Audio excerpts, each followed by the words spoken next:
without further ado, let's get into it, Tom. I mean, it's been a while, my friend. It's been a long time. Last time you were on here, we kind of bullied you into a crystal ball for David Sanders, the number one offensive tackle Appreciate in the country, number two player overall.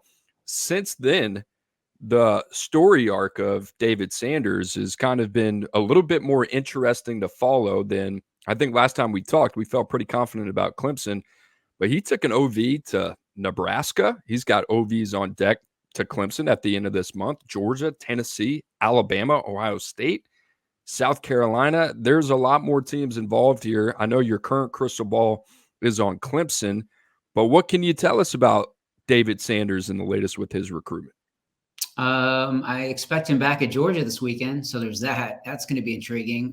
Got the scavenger hunt this weekend, and it wouldn't shock me if he makes his way to Athens. So that would be interesting. I think that Georgia's kind of a sleeping giant in that one, and they're just not getting talked about enough, in my opinion. But I still like my crystal ball for Clemson. I wouldn't say that I love it. I talked to a bunch of coaches around this recruitment, and they're saying, keep an eye on Tennessee, and some are saying watch out for Georgia and things like that, and Nebraska getting involved. But the majority of people seem to think that if Clemson's not one, they're two, and they're right there in the mix. He loves Dabo Swinney and the entire staff. So I'm not ready to change it by any stretch, but the one that I'm really watching, like if I was forced to make a pick today and I think he was going to decide today, I'd be torn between Clemson and Ohio State. Ohio State visits seem to be a game changer. That would probably be my top two right now. Tell us what you think about this Nebraska visit. I was kind of intrigued by that. I mean, it seems, and it makes a lot of sense, a lot of buzz about Dylan Raiola being the guy there from day one in Lincoln. It would make a lot of sense that you would go invest in the top tackle in the country. Is there any real legitimate buzz that he's actually considering Nebraska? That visit kind of came up very quickly. It was very stealth, behind the scenes, under the radar, whatever you want to call it. But talked to his mom this morning, Samantha, and she was very clear that Nebraska made a great impression. He was the highest ranked prospect, I believe, to ever step foot on campus. I think they called him, or at least that was what Nebraska was telling them. So, and the entire family made their way to Lincoln. So that's intriguing as well. So I don't think this was just a fun visit to Nebraska to go check them out and check a box. I think Nebraska is a real player, and Matt Rule has them at least, in consideration as he moves toward the decision. Tom, let me ask you this, because I've been thinking about it. Does Nebraska get an official visit if Dylan Raiola wasn't there? No. Like if he had not flipped? Is that the Dylan Raiola effect?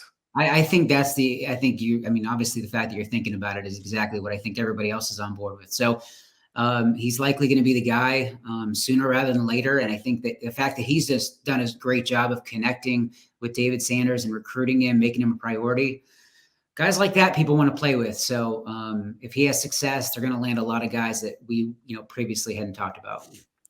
Drewzer, what's your read on this from just like somebody who's been in the business for a long time? And Tom's in it, he's covering it, he's got the pulse week to week on what's happening with David Sanders. But as we zoom out, and a couple of weeks ago, it seemed like Clemson was in a very, very good spot. Not to say that they're not, but this is kind of something, at least for me, I think about when we talk about, you got to win the traditional recruitment, you got to win the ground game, and then you get a seat at the table. Then after that, it's a completely different ball game in the NIL era. I feel like we're entering that phase of the David Sanders recruitment.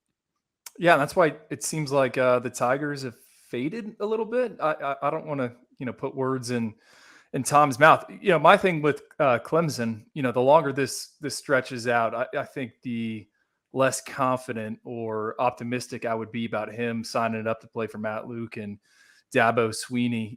Ohio State, that is an interesting one to me, just with what they've been able to do in terms of talent acquisition here, really over the past 4 or 5 months. I think you certainly got to look at them. And then Tom tossed out Tennessee. The Vols have had a ton of success in North Carolina. It seems like every single year, the people that pull the strings there swing for a big-time tackle. Last year, they went after a few high school guys. They were super involved with Jordan Seaton. There was some smoke behind the scenes leading up to his decision. He picks Colorado. So what what does Tennessee do? I mean, they go get Zalance Hurd in the transfer portal. So I think Tennessee, you said it, just being as an outsider, someone that, can read the tea leaves a little bit. I think you got to watch them.